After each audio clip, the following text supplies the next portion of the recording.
Welcome to the Dialectic by the Rajput and the Wasp. I'm Atul Singh, the Rajput.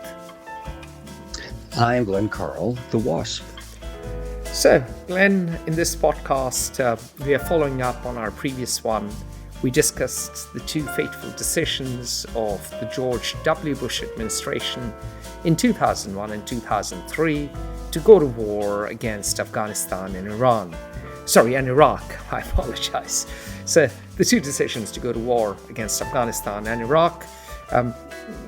One, of course... Well, Iran figures into the story in ways even greater than most people realize, certainly. Exactly. So a Freudian slip, I suppose.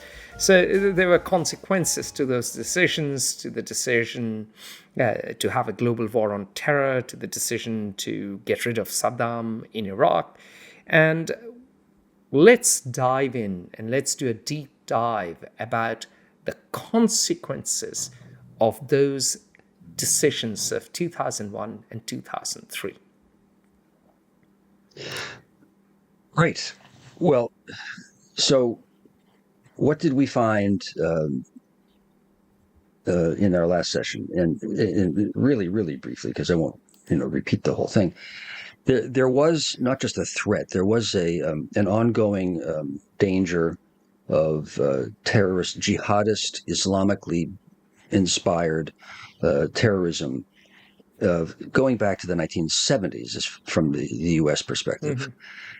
Mm-hmm. We discussed 1972 in Munich and how the Palestinian Liberation Authority killed all the Israeli athletes. When they killed the Israeli athletes, that was in Munich in 1972. 76 Olympics were in Montreal, and then 1980 Olympics were in Moscow. And those are the Olympics that didn't occur as far as the West is concerned because the Soviet Union had just invaded Afghanistan, which is why it's relevant to this story, which led to the U.S. support of the Mujahideen.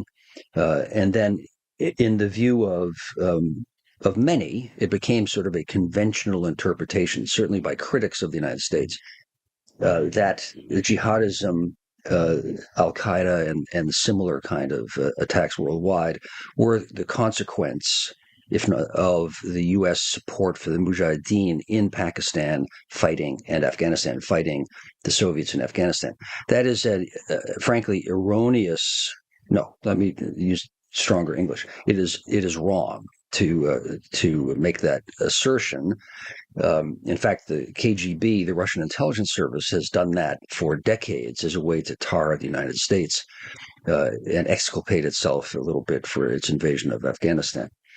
But that was the reality. Was there were people being killed regularly, planes being hijacked, people being kidnapped by Islamic terrorists.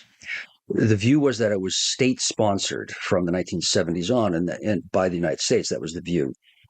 And there was truth to that. Libya did sponsor terrorism. Iran did sponsor terrorism. And what I didn't mention at all... Pakistan sponsored terrorism. Pakistan sponsored terrorism, is that the Soviet Union sponsored terrorism, which they continue to deny, of course, but they did. But hang on a moment. In some ways, in the Cold War, nobody was squeaky clean. The US was also sponsoring all kinds of dodgy regimes in Latin America who were using terror as an instrument of state policy.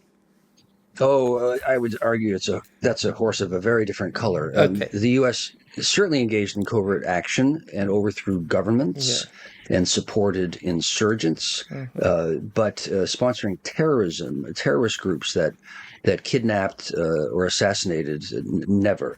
In fact, so it was human one of my rights very first excesses jobs. by unjust regimes, yes. Backing, let's say, jihadis who fought for the Mujahideen against the Soviets, yes. And of course, you had massive Saudi money that came in.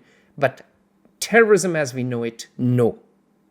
Oh, absolutely not. Okay. Absolutely not. Literally, one of my first assignments was I took my oath of office to become an officer. And at the time I was an officer candidate. I was not actually, I had not yet been certified as an officer. I was like a lieutenant, junior grade kind of thing. rank, was on the Lebanon desk, and then also on the counterterrorism group in the agency. And one of my first assignments, this is relevant to our larger story, was the United States had been accused. At that time, we were supporting the Contras, that were a Nicaraguan group opposing the Sandinista government, which was Marxist. Yeah. President Reagan's view was that we can't let communists get an inroad into the Americas. And this is very controversial, but that was the position. So the United States was supporting the Contras. And that is when And you the had the Contras- Iran-Contra affair. Exactly, and which is a convoluted tale worthy of its own podcast.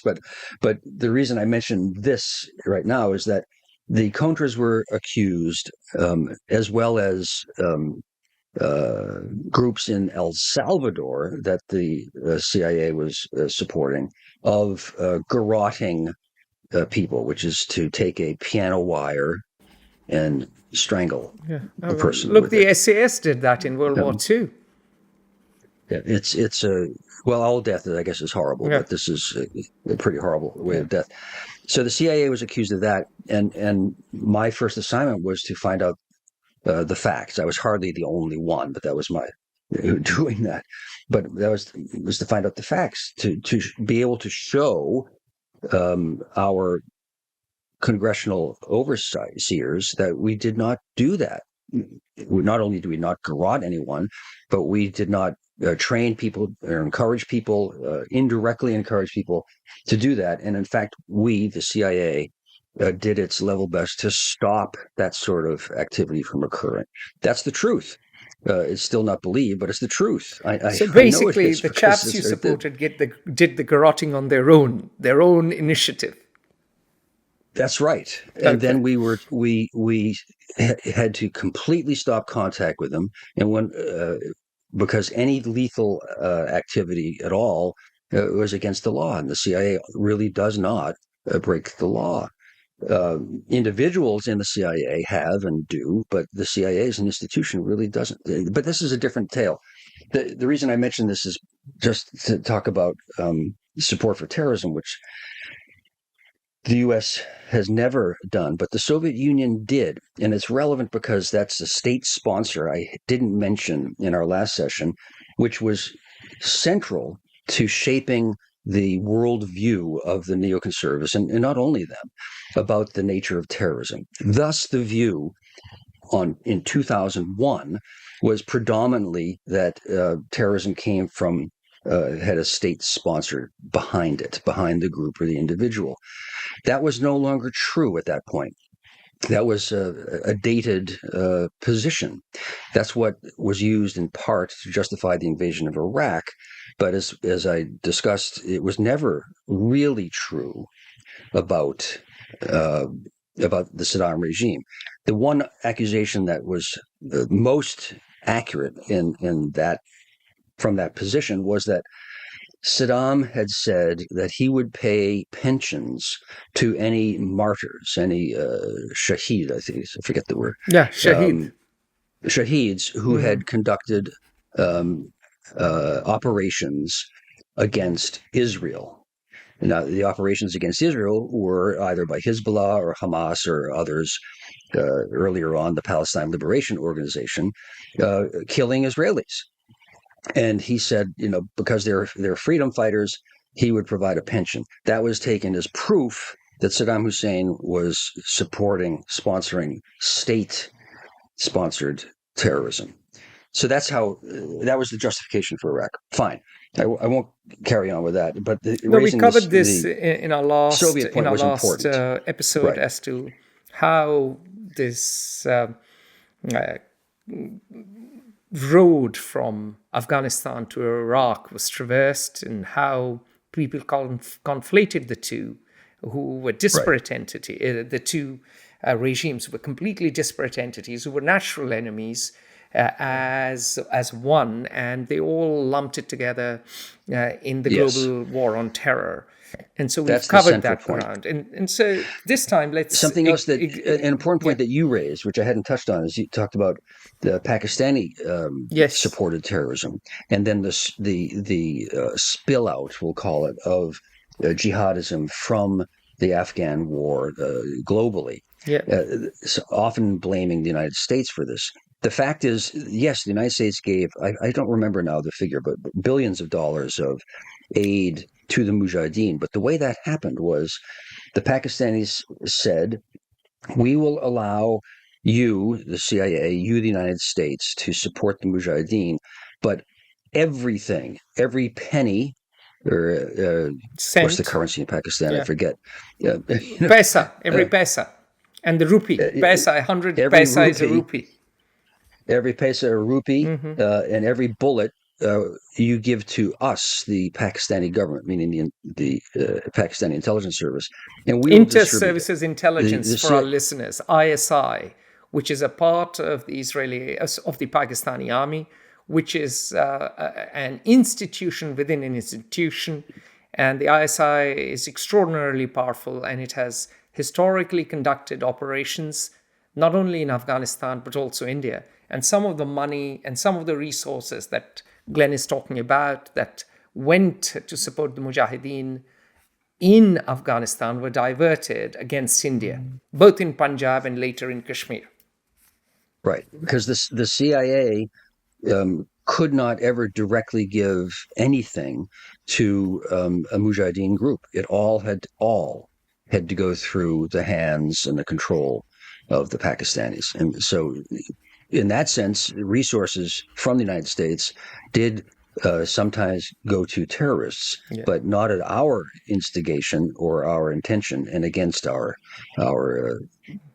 strongly stated wishes and our efforts. So fine. So that ends up with the U.S., as I talked about, invading Afghanistan to destroy Al-Qaeda, which had attacked the United States in New York and Washington and around the world. I won't go through the list of attacks, but they were numerous. And then very quickly invading Iraq for the reasons that I discussed before. So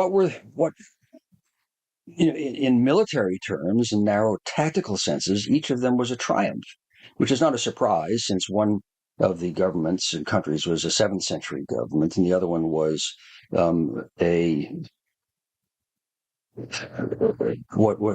can you characterize Saddam Hussein? A 1970s Ba'athist socialist regime, but really it was a bunch of people from Tikrit, a family of Tikrit, quite similar to the Assad family, who are Alevis, of course, who basically had their thuggish rule over a very diverse land. So they were basically gassing. No tears should ever be shed for Saddam Hussein. He was an assassin and a murderer. And a sociopath. No, he was using chemical weapons against the Kurds and gassing the Marsh Arabs. He was basically a Sunni leader in a country with a lot of Shias. He literally came to influence and power because he was, as a junior officer in the military, a thug and an assassin and a murderer, and that put him in good favor with some of his then superiors, and terrorized others, and he eventually seized power. So what happened once the U.S. invaded? Militarily, in both cases, the U.S. Very quickly conquered the enemy and occupied each country.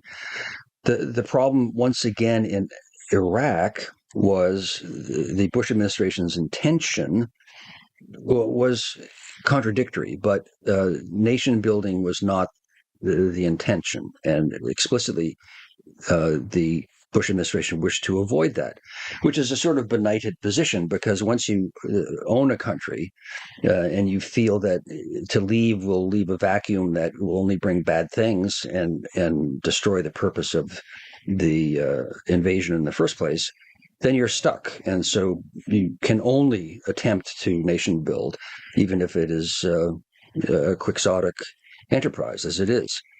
And that's what the U.S. found itself in. And it made a number of grievous errors, which are secondary to our story. It made grievous errors in Iraq by alienating the former power structure entirely and not having one that would replace it. And frankly, not realizing, this will seem unbelievable, that there was a fundamental difference and intense rivalry and often hatred between Sunni Muslims and Shia. Sunni Muslims and Shia Muslims, and that the hitherto ruling faction, the Saddam Hussein government, was Sunni, which was his minority, and in Iraq. So as soon as they lost power, they feared reprisals with justification from the now ascendant Shia, and the Shia, who had been so hideously treated by Saddam's regime, sometimes couldn't restrain themselves from exacting some payback. Yeah, I mean, there are interviews I've seen in many documentaries of Shias and Sunnis talking about the ethnic violence that erupted in the aftermath of the US takeover. And literally, there were gangs using power drills to drill holes into people's heads. It was absolutely horrific. And what Paul Bremer did was, in my view, almost criminal. He disbanded the teachers. Paul Bremer was essentially the governor, the military governor, the proconsul, appointed by President Bush to George be W. the Bush, civilian Bush Jr. leader of Iraq, the provisional government of Iraq. Yeah, so he disbanded firefighters, teachers, policemen. He basically destroyed the edifice of the state because anyone associated with the Ba'ath Party had to leave. What he didn't understand was that in one-party states, such as China, such as the Soviet Union, such as, of course, Iraq as it was, everyone had to join the Ba'athist Party to get a job, and they weren't really necessarily loyal members of the Ba'athist Party. So instead of getting rid of the elite, he disbanded the entire apparatus of the state, and what ensued was complete chaos because now now you didn't have schools, you didn't have hospitals, it disarmed the military. You didn't have a police force, you didn't have firefighters. It's extraordinarily breathtaking how incompetent and frankly illiterate he was when it came to the ground situation. And all of these now disarmed, disaffected, frightened people, now subject to the revenge of the other half of Iraq, which they had been oppressing, had literally no means of support. Not only could they not defend themselves, were no longer lords of the manor, but they were also at risk of starvation. Yeah, so they ended up becoming the Islamic State. But we are jumping the gun. We are already getting to consequences. The reaction was, we can't let ourselves be killed, and we will oppose the Shia. So the civil war broke out, and our oppressors, the ones who took everything from us and are protecting our enemies, are the Americans, who shouldn't be here anyway. And so there was an insurgency very quickly broke out. There was no love, no nostalgia for Saddam Hussein, but there was desperation and hostility towards the Americans. And the insurgency is it almost doesn't matter how powerful a military is. It is an almost insoluble problem, and so the U.S. struggled with an insurgency for years. That's what all of the fighting in Iraq was. Yeah, if I may point out to our listeners, even a small insurgency in a relatively nearby land, such as, let's say, Northern Ireland, which is next door to England and Scotland, was so difficult after the Troubles broke out at the end of the 1960s. And ultimately, the insurgency went away thanks to the Good Friday Agreement. So insurgencies, by their very nature, regardless of where they are are difficult to handle, even when you're dealing with them in the West, even when you're dealing with them in a country with a lot of imperial experience. Even when you have things like the SRR, the Special Reconnaissance Regiment, the SAS, the Special Airborne Service, the MI6, and so on and so forth. So for the US to face an insurgency far away in the desert sands of the Middle East was a formidable challenge. How could it be that this occurred? But I explained partly why it occurred. More to the point. It also How occurred did the after American leaders perceive this? It also occurred after And- World War One, Glenn, when Churchill said, told his troops to use lively terror and dropped more bombs in Iraq than in the entire World War One. So it's not that insurgency was new to Iraq; it had happened 80 years before. Right. And with the same result, that there was no way to stop the insurgency ultimately, really. Mm-hmm. Now, relevant is to the 20-year unfolding, frankly, disaster for the United States in its policy was the assessment, the interpretation of what was going on by American leaders. And this is the Bush administration. And so the intelligence community and the military and the State Department, respectively, all agreed, really, that there was an insurgency going on. I mean, there clearly was. Anyone could see this. But when that was described to policymakers, the response was, and this is specifically then Secretary of Defense Donald Rumsfeld, he said there is no insurgency. And the briefers from the CIA, from the military, and from the State Department, but it was really from the CIA. I know this. This is somebody I know. Said he pushed back and he said, "Sir, it's an insurgency, and here's how we define insurgency, and this is what it is." And Rumsfeld said, "There is no insurgency. There are terrorists. They are jihadists." And the CIA officer, to his eternal credit, but career destruction, said, "Sir, you may call it what you want, but the fact is, it is an insurgency by every measure of what an insurgency is." And there was a tense. This was in the White House. And there was a tense silence because someone had dared to correct a member of the cabinet, the Secretary of Defense. And after 2 heartbeats or so, Rumsfeld said, "You may use the term insurgency in this room only," meaning for the public. How charming! The war would continue to be presented as counter-terrorist of jihadists. Now, another fact is this was presented. The jihadist threat in the presence of Al-Qaeda in Iraq was a justification for the invasion and a justification for the explanation of the insurgency. And a justification for the continued fighting there. And in fact, and this was my job to know, Al-Qaeda was not in Iraq until the U.S. invaded and the insurgency began, at which point Al-Qaeda said, "Oh, here's a good place that we can kill Americans." And the infidel has once again proven our point and gone to the holy lands, Muslim lands. And then Al-Qaeda did have a presence in Iraq, but they were not central in any way. They were peripheral to the insurgency. The insurgency was for the reasons stated.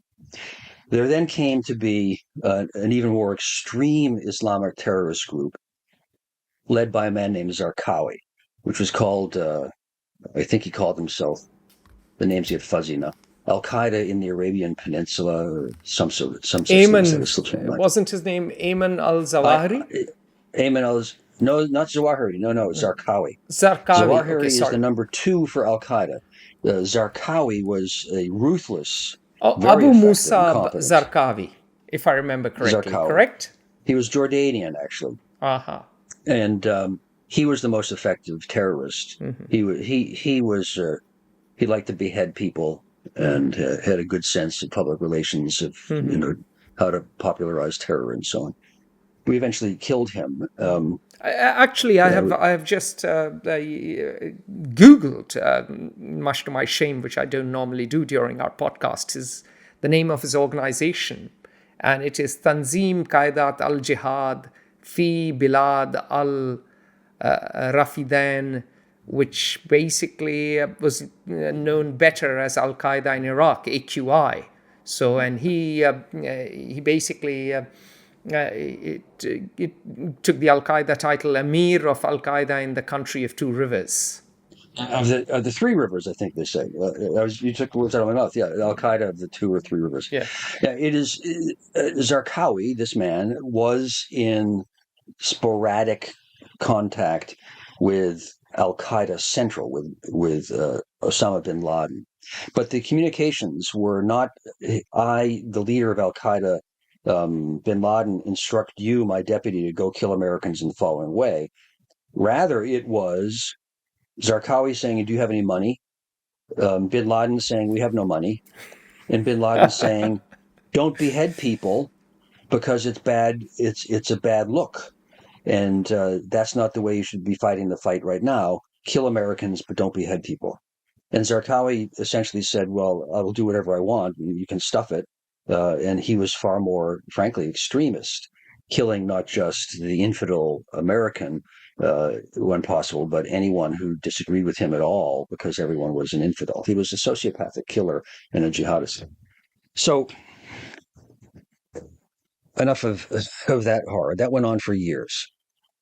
Although I will say the life expectancy of a terrorist, of a jihadist in Iraq as the war progressed was 1 week. So that was not a good profession to select. He died in 2006, didn't he, Zarqawi? That sounds right. Yeah. I would have said 5 or 6. I can't remember now, yeah. So, all right, I want to talk about some consequences. What all of this added up to, aside from the chaos of war and the horrors of war, all of which are important and real. What did this do to America? America's wars, fortunately for America, it generally fights someplace else. Yeah. So you've got two oceans. Afghanistan, Glenn. You're very lucky. You've got two oceans. Yeah, very lucky. Insulating Afghanistan and Iraq are devastated, but the United States suffers usually minor, in relative terms, losses of soldiers. Although one death, of course, is one too many. But that's all. But that is actually not correct as a way to look at this. The effect of the quote war on terror has been profoundly corrosive. This will sound grandiloquent, but it is true. There's a direct line. Profoundly corrosive on American democracy itself. I wrote my book about my experiences involved in the torture program, frankly, of the U.S. government, which I tried to oppose. So hang on a moment. Hang on a minute. So we are jumping the gun. So you said that the right metric is not only to look at the deaths and the wounded and the loss of blood and treasure, but also to look at the corrosive impact domestically of these wars. Definitely. And domestically, one of the impacts of this war was a corrosion of American values. And you talked just now, you referred to the torture program. And the torture program, in fact, contravenes international law and contravenes American values, because the U.S. Sentenced Japanese to death for torture. So That's right. the U.S. is doing precisely what it has stood against, campaigned against, and legislated against. Completely, that's absolutely right. So I think most everyone listening will know that the U.S. Tortured some people during the Iraq War and the War on Terror. But if not, extraordinary rendition was the operative term, wasn't there? And enhanced interrogation techniques. Well, extraordinary rendition led to the circumstances in which torture occurred. Yeah. But extraordinary rendition was initially to bring someone to the U.S. legal system, Yeah. which is that's not a bad thing That's not a bad necessarily. thing. Yeah. But detaining someone in camera, in secret, forever, uncharged, and torturing them is a whole different series of illegal, hideous acts. And the United States did that. Now, that's another whole large subject, which we can discuss another time. But the order was from the White House, which is that officers like me would, quote, do whatever it took to get them to talk, unquote. That's a direct quote said to me. And then it became codified how one could do this being interrogate or torture. So that's bad. And as you said, Atul, it's illegal internationally. It's illegal in American terms. It's in the U.S. Constitution that torture is illegal. Cruel and unusual punishments are unconstitutional. Our most foundational law it makes it illegal, and on and on. But it happened. So what was the consequence? Well, here's one data point that I think is telling. When you poll Americans 35 and above, should American officials, CIA officers, torture in the pursuit of American foreign policy or to protect America? A strong majority of Americans above 35 say absolutely not. Torture is un-American. It is illegal. No. You ask the same question of Americans 35 and below, and a strong majority of them say, CIA officers, guys like Carle, you got to do what you got to do. It's okay.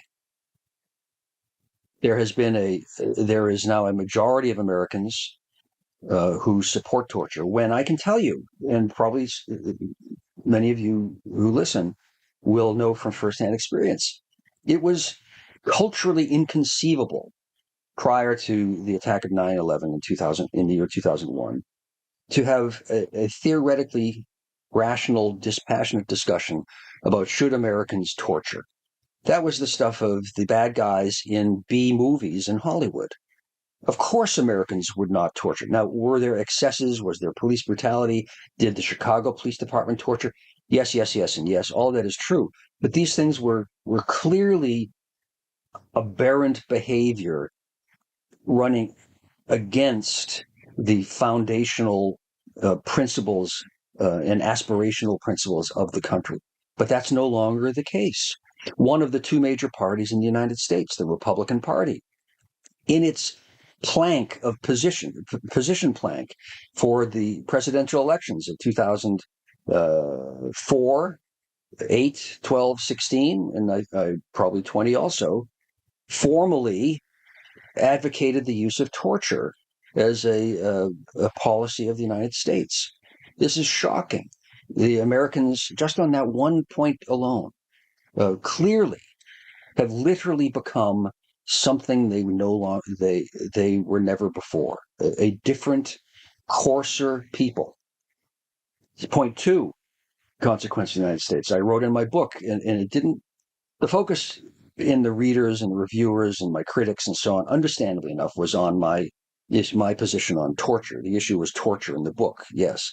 However, at the end, I did say one of the consequences of this torture program was the corrosive effect on behavior and values of American officials and American society, to the point where we were no longer, this is a literally true statement, the United States was no longer a government of law, but a government of men. The president said, do it, and many of my colleagues saluted and said, yes, sir, rather than what some of us said, that's against the law. It doesn't matter if the president orders that. He doesn't get to do that. It is wrong. It is illegal.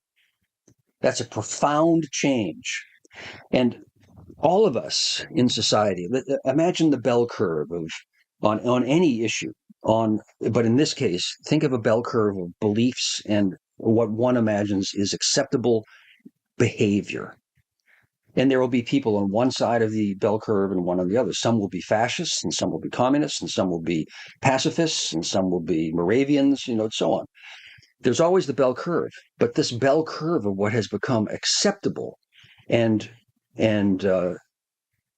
unthinkingly, conventionally accepted as a reference point and of acceptable discourse or action has shifted to the right, so that this kind of hideous behavior, un-American, illegal torture, flaunting and ignoring the rule of law, has become more acceptable in the United States.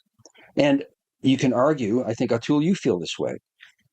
Certainly I do, that there is a clear line from the torture program, which is a consequence of the erroneous perception of the threat from terrorism, of the war on terror, the erroneous framework that justified the war on terror, direct line to torture, to the corrosion of American values, laws, and practice, and political positions, and frankly, the erosion and endangerment of American democracy itself. We had an insurrection, an attempted putsch on January 6th, which 45% of the American public denies occurred, although we saw it happen. Yeah, I was there on the grounds of Capitol Hill, and you very kindly edited the piece that I wrote immediately afterwards. And one of the things that is interesting is that when you start putting the means above the ends, when the means justify the ends, then bit by bit you lose that moral underpinning, that framework of values that has so far defined you. And in the case of the two decisions, the Afghanistan decision, the entire world was behind America. Indians in particular were delighted. They thought that finally there would be pressure on Pakistan, and there'd be pressure on Afghanistan, which was run by the Taliban and had actually supported the terrorists who hijacked a plane in 1999 and landed it in Kandahar. So you had support from NATO, support from India, support from Russia, support from China. Everyone was behind the US when it came to 2001. And from what you told us last time, America almost immediately got distracted and started gunning for Iraq. And when it came to Iraq is something that India at that time run by a BJP government, which was led by Atal Bihari Vajpayee, basically a very mild center-right government, very sympathetic to the US, because remember, they had grown up during the Cold War and didn't like the Soviet Union. And even the BJP, the Bharatiya Janata Party government of Atal Bihari Vajpayee, and the foreign minister was Jaswant Singh, whom I knew well, were very uncomfortable with the Iraq war. They thought there wasn't justification for going to war against Iraq. I was at Oxford then, and the Germans, the French, the Europeans were very, very, very uncomfortable. And of course, we remember speeches by Chirac and Schroeder and others from that time. And America's loss of reputation, which you think is temporary, but nevertheless, that act itself certainly discredited it. And what ensued afterwards, and the revelations that ensued afterwards about using torture, photographs at Abu Ghraib, gradually, I think, coarsened America internally and left a black stain on its reputation abroad. Absolutely. So another data point on the consequences of torture, and then there are many other consequences which I want to get to. Yeah. I know my colleagues to be men and women of principle. They're highly educated, deeply committed to serving the nation, deeply committed to our Constitution, to the rule of law, to democracy. They're principled people.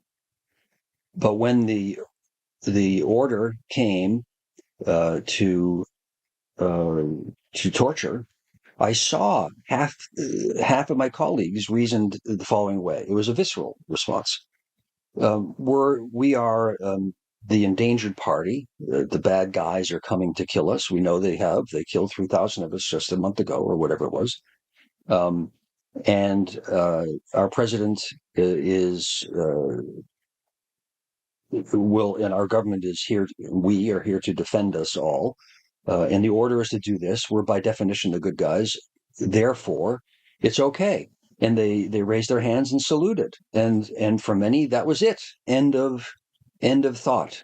And the unthinkable became the real.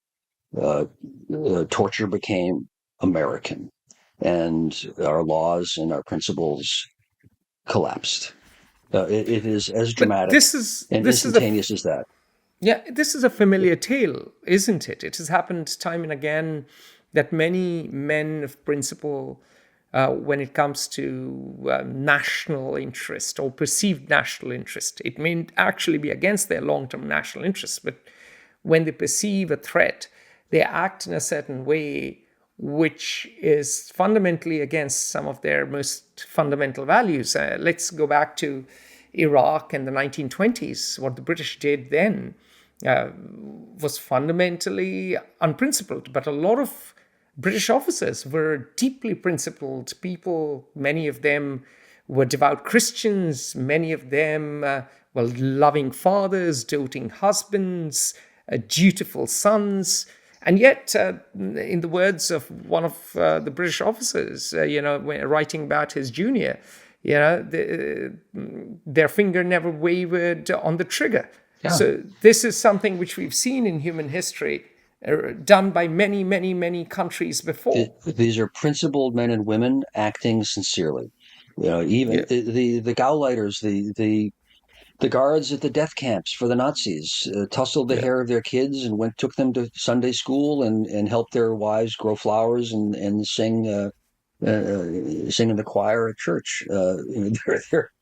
They were honorable people, except that they were mass murderers. Yeah. And they did so sincerely. Let's go back to the 30 Years' War, which has led to the modern-day international states-based order, 1618 to 1648. Gustavus Adolphus was a principled man. He was a great military commander. He was also massacring Catholics. The Catholics were principled too, even though they were massacring Protestants. So this is not new. This is not new to the human story. No, not at all. Not at all. It's just America is not exceptional. We are human like everyone else, and is deeply principled and flawed and vicious as anyone else. So our democracy has grievously suffered and lastingly suffered to where America does face existential challenges from home now, which it has not since, as I've argued as loudly as I can for years and years, not since 1861 has there been a crisis as grave. And it's not only because of torture and the war on terror, but it was at the very least a significant contributing factor to the spiral towards crisis. There's a more material problem or consequence too. The U.S. spent, I used to know the figure, not quite to the penny, but quite precisely. But this will be slightly off, but generally correct. The U.S. spent on its military and intelligence and all sorts of other attendant expenses, $8 trillion on the war on terror. That includes Iraq and Afghanistan. And as I said, it was my job to know how big Al Qaeda was, and how big was it? 400 to 600 people. There were probably several thousand. No, not probably. Are several thousand jihadists worldwide. Any one of them needs to be stopped. Every one of them needs to be stopped. Giving yourself the authority to kill others will mean the end of any organized society. But you don't need all of the resources, civil society, military resources of the most powerful country on earth, plus many of the resources of most other countries on earth, devoted to several thousand people. Each terrorist attack is hideous, The suffering is real. I am not minimizing this, but you can have dedicated professional counterterrorism officials who should be hunting these people in silence and eliminating them in the dark, or bringing them to trial without glorifying them, rather than devoting all the resources and all of the attention of 330 million people for 20 years. So it was a major distraction, and America stopped keeping its eye on the ball. And 2001 is when China enters the World Trade Organization, the WTO. So there's an argument many people make, including you, that for 20 years America neglected to tackle Russia and China as it should have. Well, let's just take the military structure and doctrine, two important things, related but not identical, Okay. of the United States as a proof of this, or an example of the statement you just made. When the Cold War ended in 1989 and up to the year 2001, when the World Trade Center was attacked, the U.S. was haltingly but significantly defining its military structure, how it would fight wars, and its training and its procurement.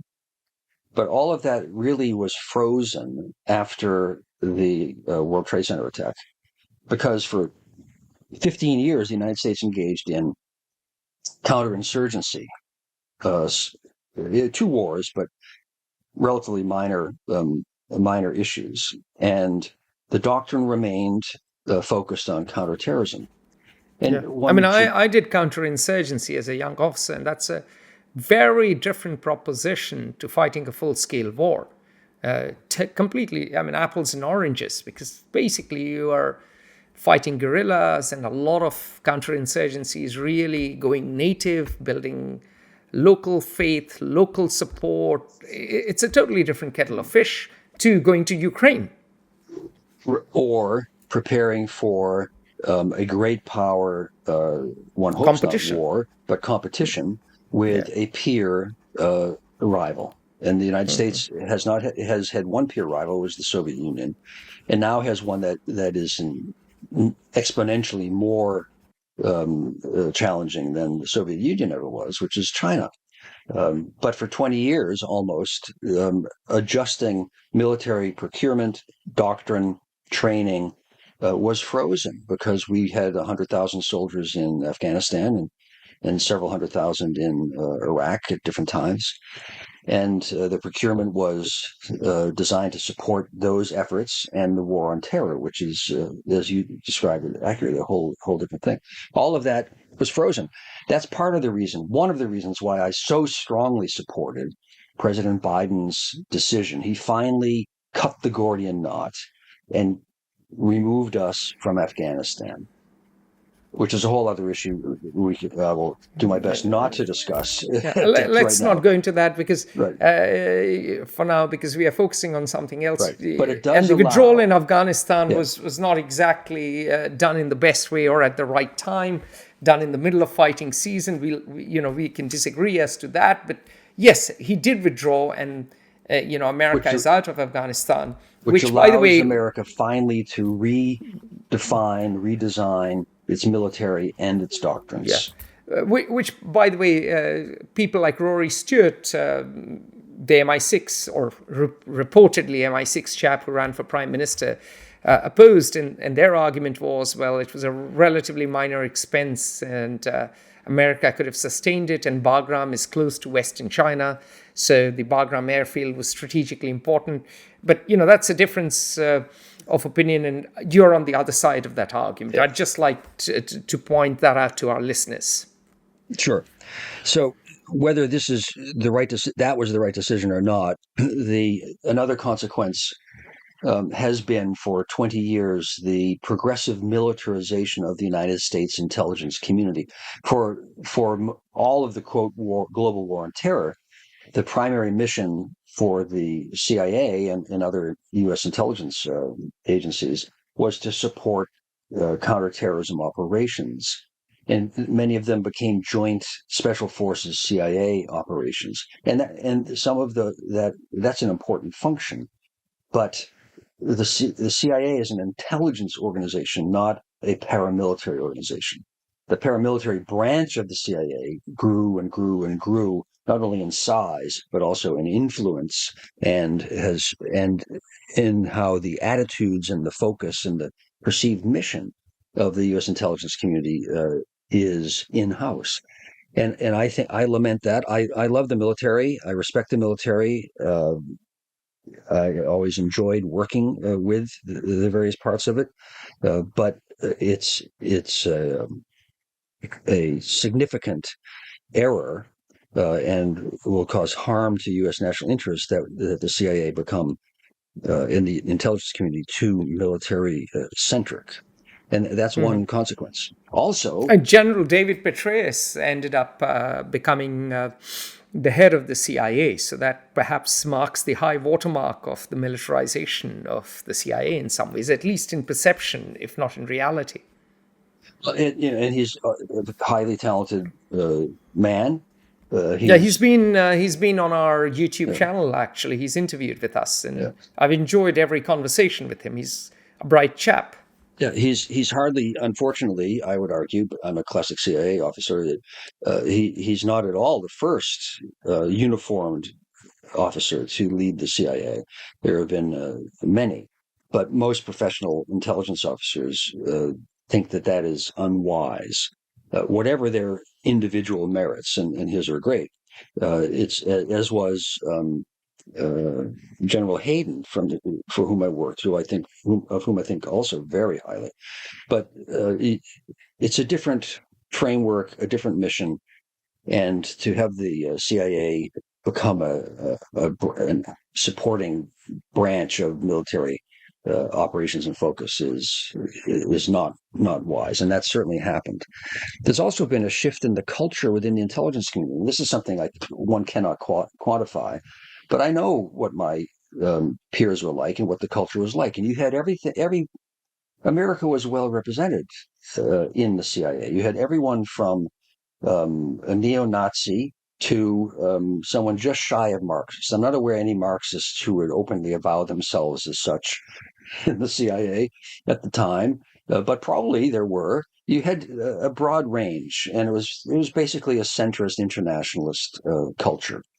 That has shifted to the right. That the bell curve of which I spoke has again shifted to the right, where iconoclasts are less welcomed, because to challenge orthodoxy means, well, are you not with the program in the counterterrorism war? And the answer would be no, in which case you're on the outs. And that's a negative consequence of substance. Quickly, to summarize, the consequence has been a weakening of US intelligence and a weakening of US institutions. That is your fundamental argument. Certainly of the institutions. I don't know if we would say weakening of intelligence, but I would say distortion of its culture and its mission. Yes. Mm-hmm.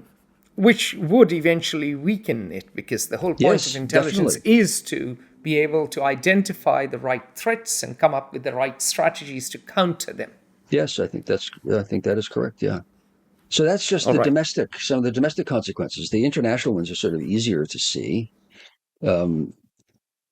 Afghanistan was, arguably a success for 20 years, but the only way to keep it a relative success would have been to stay there indefinitely. And was it and here one good, principled, rational people can disagree. Was Afghanistan a vital interest of the U.S.? And in my view, no. And other people say, well, maybe not, but the cost was low. I mean, that one can argue about, but certainly Afghanistan continued its suffering for a long time. But really, the egregious harm was done in the Middle East with the invasion of Iraq. Iraq was destroyed. Part of our objective, we've only touched elusively upon it, in invading was to check Iran. It's sort of ironic you invade Iraq to stop the Iranian expansion and influence, but But that was part of the larger equation. And the consequence really was instantaneously to extend the influence of Tehran from the Iran-Iraq border to the Tigris-Euphrates River, at the very least. Um, and that is the exact opposite of what the U.S. would like to have had happen. You have a grievously suffering Iraqi society with hundreds of thousands of people killed, only now struggling to come out. You had a loss economically. The losses were catastrophic for them and for the world as a whole. And then, Syria has collapsed also and undergone a hideous civil war. What war is not hideous, but an incredibly complicated civil war where there was no faction that one could really support, or no faction that had a chance of winning that was one would wish to support. And you had the Glenn, collapse just hang came on a for minute. two reasons. Hang on a minute. Let's explain to our listeners the significance of Iraq. Part of the reason, as we explained in our last episode, to go into Iraq was, of course, one was to kick out Saddam, one was to stop WMD, one was to, of course, snuff out terror, but one was also to send a signal to Iran. And Iran and Iraq had fought an 8-year war from 1980 to 1988, which was absolutely awful. Saddam Hussein used chemical weapons. Iran sacrificed thousands of young boys to hold Iraq to a standstill. And Iranians used 14-year-old boys to as minesweepers. They would mass them and send them to attack Iraqi lines. The express purpose being that they would get themselves blown up, and that would clear the minefields. And they did, but at tremendous human cost. But once Saddam goes, the mortal enemy of Iran disappears. And Iran had a revolution in 1979. It is a country ruled by mullahs, and it is the dominant Shia power. And about 10% of the Muslim population globally is Shia, and they have cultural inclinations towards Iran. And Iran suddenly became the backer of Shia militias in Iraq, from Muqtada al-Sadr and others, the Sadr brigades. And of course, Glenn would know much more about all of this because he served in the CIA. But also remember that Bashar al-Assad is an Alevi, and so he is Shia. So Iran's influence extended from southern Iraq to Syria and to Lebanon, to Hezbollah, which is also one of the organizations backed by Iran. So the fall of Saddam's really strengthened Iran's hand. And because Iran became more and more powerful, it made Saudi Arabia more and more nervous, and the Gulf Sunni states more and more nervous. So you've had this historic Shia-Sunni rivalry, and of course, this rivalry between a revolutionary power that overthrew a ruler, a Shah, versus hereditary sheikdoms coming into place. So the consequence, the ramifications of the Iran-Iraq war, of the 2003 Iraq war are manifold. Yeah, absolutely. And another objective in the U.S. Invasion of Iraq was to provide definitive security for Israel. Saddam is the most powerful military, the most aggressive military in the Arab Muslim world. Eliminating him would provide strategic, lasting security for Israel. However, what happened was in the invasion, the Iranians saw a good opportunity to kill Americans and to create problems for us by bogging us down. So they were arming the Shia factions of Iraq, and using their proxy Hezbollah, which is a Lebanese Shia group with an effective army and intelligence service to support a state within a state, some would say, in Lebanon. Yes. You've said it, I believe. Yeah, to support the insurgency in as well Iraq against the United States. None of which serves Israel's interests either, which was that all makes it worse by strengthening Hezbollah, by strengthening the Shia by creating chaos on Israel's borders. And there were two main reasons that Syria then imploded into the grotesque, endless civil war. And Assad, I don't think he's quite Shia. It's Shia-ish, but a very Yeah. small sect Sect. in Yeah, yeah. Islam. But They are that doesn't matter. Alevis. Yeah, He's an Alevis, and they exist in Turkey. They exist in but Iraq, and they exist in Syria, and they basically they supposedly follow the teachings of Haji Bektash Veli, and they are loosely. You're right. You can. They are in a way like universalists, but yeah, they are more inclined towards the Shias than the Sunnis, because a lot of the hardline Sunnis, of course, consider them as apostates, yeah. Well, and the and Islamic from the State Sunni view, certainly they are wanted, sure. Yeah, yeah, they're more and the like Islamic State yeah, certainly wanted the Assad dynasty out. yeah. But the important point here is that two things happened that were terrible for everyone: for Syrians, for Israelis, for Iraqis, for Americans. Maybe good only for the Iranians in Tehran, which is the U.S. invaded Iraq, destabilized Iraq, which then created tremendous stress on Syria, the neighboring country, in refugees, in people, in volunteers transiting through to fight the Americans, in resource strain, and so on. And at the same time, by complete coincidence, uh, there was a series of, not a series, there was a prolonged drought, exacerbated, if not directly caused, and this is not an assertion, this is a fact, by global warming. And so what happened in Syria is that the farmers could not earn a living. They couldn't grow enough uh, produce to maintain their farms or to feed their people.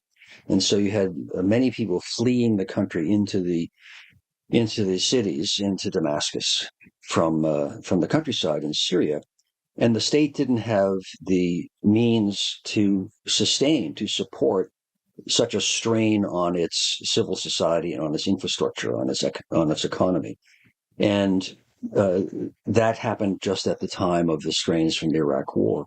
And as a result, the and Syria is a concatenation, a grouping of disparate religious sects who were, ironically, only kept relatively at peace by the one faction that protected them, which was the Assad's faction, which ruthlessly ruled. Yeah. But By the way, otherwise, they were also Baathists. They were also yes, Baathist socialists. yeah, And just like Saddam, here, the Assad family, I remember I used to fly through Syria, believe it or not, Glenn, because Syrian Arab Airlines, back in the day when I was at Oxford, offered the cheapest ticket. So I would land in Damascus, and everywhere you had photos of Papa Assad and Baby Assad. Everywhere. It was basically just like Iraq. It was ruled by a thuggish family, and they ruled with an iron fist, and they had massacred rebels who dared to raise their heads yeah, many times in the past. using And gas, most, yeah, yeah, and most people thought that the son, who actually is a doctor by training, a medical doctor by training, right. would not have it in him to bring the country to order. Now, clearly, he's proved people wrong. He's proved to be as brutal as his father.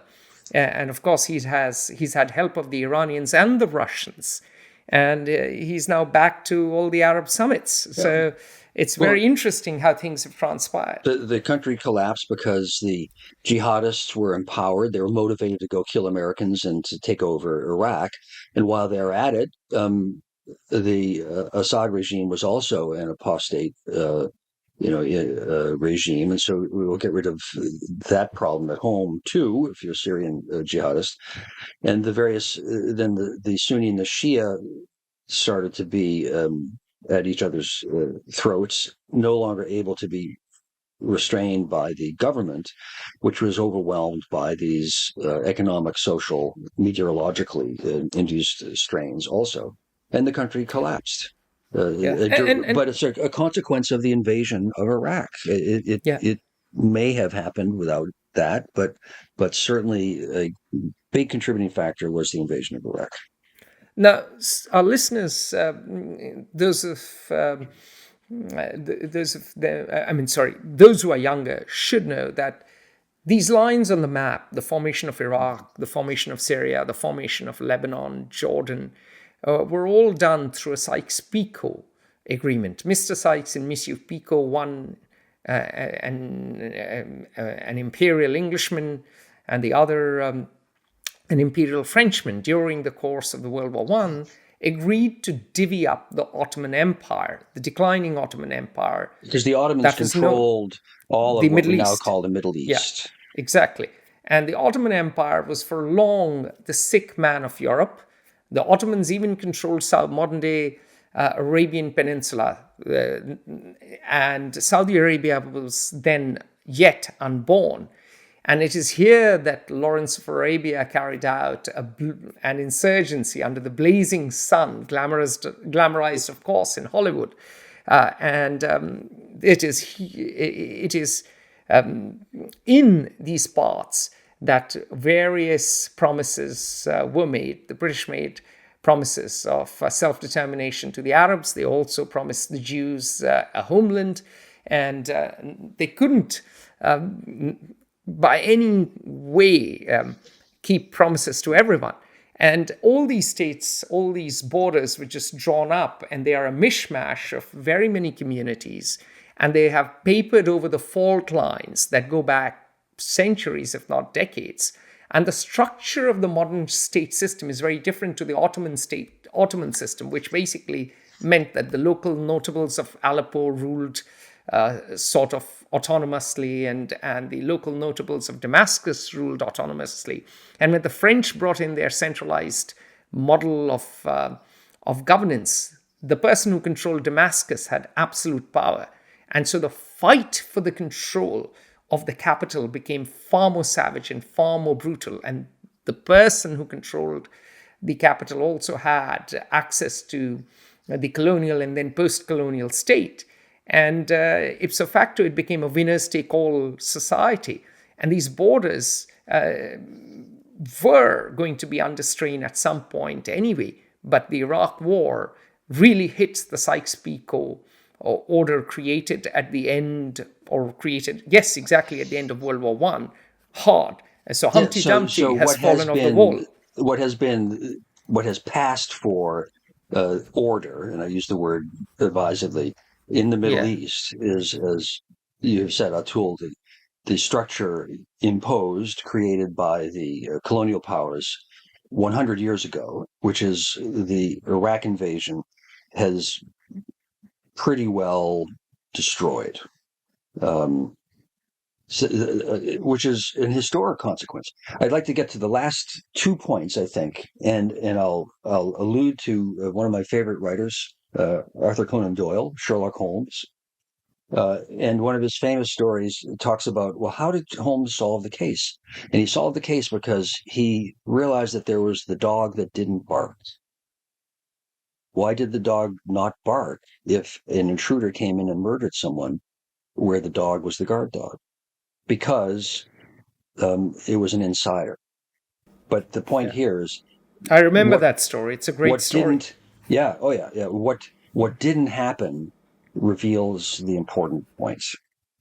So we talked about how the Middle East is cracking up not only a result of the American invasion of Iraq, which was itself erroneously based on incorrect assessments of the terrorist threat, et cetera, et cetera. We've talked about all of that.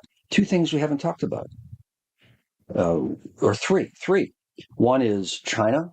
The other is cyber issues. And the third is American domestic extremism. I know for a fact, because I was involved in these assessments, every year the intelligence community, which includes the FBI, has to assess threats to the United States, and we try to rank them. The greatest threat is X, Y, and Z in this order. Every year that I was involved, and I know for a fact before I was involved and after I no longer was involved, the assessment was the greatest threat to American domestic security are U.S. domestic extremists, which meant two things. Environmental terrorists who at that time, 20 years ago, had actually destroyed more property than any other actor in the United States. So those are the extremists on the left. On the left, they blew up power lines and utility exchanges and things like that. Yeah, and some of them now probably are manifested in the new woke extremism, the vehemence when it comes to language, this insistence that gender is just a construct. Well, I don't know. I don't know about that, but there were a very small number of militants who blew up power lines and set forests, set park ranger stations on fire and things like this. But the real threat was from right-wing militias, from neo-Nazi American white supremacist militia racists. And every year they were the top threats assessed. But the Bush administration forbid the intelligence community to say that and said, no, you will say that it is Islamic terrorists. And we were obliged to change our assessment because it didn't fit with their view. And they thought that to castigate or to designate the right-wing militia as a threat would sully them, the Republican Party, too, because they were on the right. And that's frankly outrageous. But that is one thing that has continued to happen. And we now see the consequences. When the head of one of these factions was just sentenced to 18 years in prison for trying to overthrow the government of the United States. And they go around shooting federal officers, literally, and will do more if they're allowed to do it. And they have been told to stand back and stand by the then president of the United States. But we were forbidden to, and the FBI in particular, because it's really their issue, domestic law enforcement, from taking the steps that they indicated were necessary to take to try to parry this rising threat. That was one consequence of the war on terror, largely unknown, but hugely significant. Point two, I know for a fact the head of the CIA and the intelligence community in the year 2000 and 2001 was trying to focus the intelligence community on the rising threat of cyber issues, whether it be cyber terrorism or cyber attack by hostile parties, whether an individual or a state. And that's where Russia has played a big role, absolutely. And you've been quite vocal about it. Absolutely, and that focus was obliged to take a back seat to the focus on the war on terror. And that's also a harm. I'm not saying we could have solved the problem. When I was tangentially involved in this, the answer was that there was no solution. But that doesn't mean you stop trying to address what is a potentially existential issue. And the other two were, we also said, what is the greatest existential threat to the United States? And even 20 years ago, when I was involved, the answer was global warming. The facts were overwhelming decades ago. And we again were forbidden to focus on that because that was viewed as a position that came out of the Democratic Party. And that's outrageous. Now, we've gone past the hour mark yet again, but you mentioned China, and let's close on China. China has been the subject of previous episodes. Exactly. We've done one on Taiwan. We've done one on China challenging the rules-based order. And 2001 is the year of 9/11, and as I keep saying repeatedly, China entering the WTO. So what happened when it came to the China front? Well, you're right to raise it. That is the last point I would make, and perhaps it's the most important. Certainly, it should be the one most in our thoughts now. Is that as early as 2000, well, before 2001, but certainly in 2001, the intelligence community, the United States foreign policy establishment, clearly was aware that the rise of China was the great challenge of the 21st century. It would be. The rise has been far greater and faster than we had even assessed at the time. And at the time, we assessed it as the greatest challenge that we had to address. But we were diverted. We, the United States, were diverted from our attention on that largely because we had to maintain the strategic doctrines, the procurement, and the operations to conduct the quote war on terror, rather than to do what Hillary Clinton kept trying to talk about, which was Barack Obama, the pivot to the Pacific, Asia pivot, which would have meant literally shipping the Navy into the Pacific more, which has largely happened now, but sooner and greater changes in doctrine, changes in training, great focus on alliances, so on. President Obama, to his credit, did attempt to do this in the Trans-Pacific Partnership, which was a tremendously ambitious, strategic, historic effort to counterbalance the rise of China and to perennialize the normative rules order system for trade and commerce, was torpedoed literally on President Trump's first day in office because conservatives don't like trade agreements. Well, that's ironic because George Herbert Walker Bush was ambassador to China. He was director of the CIA. He was shot down over the Pacific as a fighter pilot. And he very much was a free trade man. He very ably handled the end of the Cold War. I think he is hugely underrated, as do you. And so it has not always been the case that Republicans have been against free trade agreements. Well, yes, actually, this is one of the ironies of history. The Trans-Pacific Partnership, was very much a George Herbert Walker Bush strategy. Free trade historically and something that he would have greatly approved. Republicans have historically been free traders, and Democrats isolationists. Have been protectionists. Protectionists, rather. So in a way, Donald Trump managed a hostile takeover of the Republican Party, and the party has abandoned many of its strategic roots. Yeah, well, there has always been a strong isolationist faction in the Republican Party, which slips all the way over to these right-wing militias that I've been talking about, and white supremacists.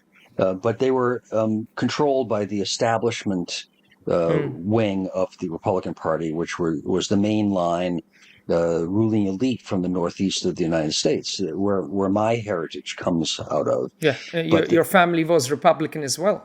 Yeah, they were internationalist Republicans because they were the internationalist Republicans from 120 years ago were the progressives, but that's 120 years ago. Yeah. And what's the Republican Party was also the party of Abraham Lincoln that abolished slavery. So it's very interesting how things have transpired. Yeah, well, the progressives have all been forced out, and that's not from the war on terror, really. That all started decades before the war on terror. And however, the rise of the militaristic isolationist faction to dominate the Republican, and frankly fascistic faction of the Republican Party to dominate the party and define it now, is in part a consequence of the war on terror, and thus China's rise was not really focused on in the way international professionals in the national security establishment wished to do, and politicians also, starting 25 years ago. And that's partly a consequence of the war on terror also, so that we find ourselves now with a peer that we were only in the last several years addressing with the attention that it deserves. Excellent.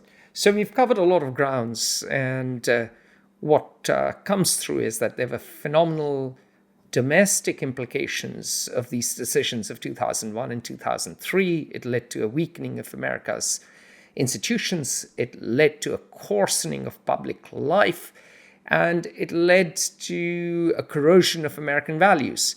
That is the domestic front. On the international front, there were many implications, in particular for the Middle East, and also in terms of neglecting the rise of China and taking the American eye off the ball when it came to the real threats that could come from hostile big state actors such as Russia and China, and of course other longer-term strategic and perhaps even existential issues. We've covered a lot of ground. Thank you, Glenn, for your time. This has been very enlightening, and we will be back very soon and discuss something different, and that will be the totalitarianism, the new totalitarianism of the left, which is sweeping across the world. We've talked about the threat of the right extensively in the past. Now we'll talk about the threat of the left. So stay tuned. From both of us, it is bye for now. See you later.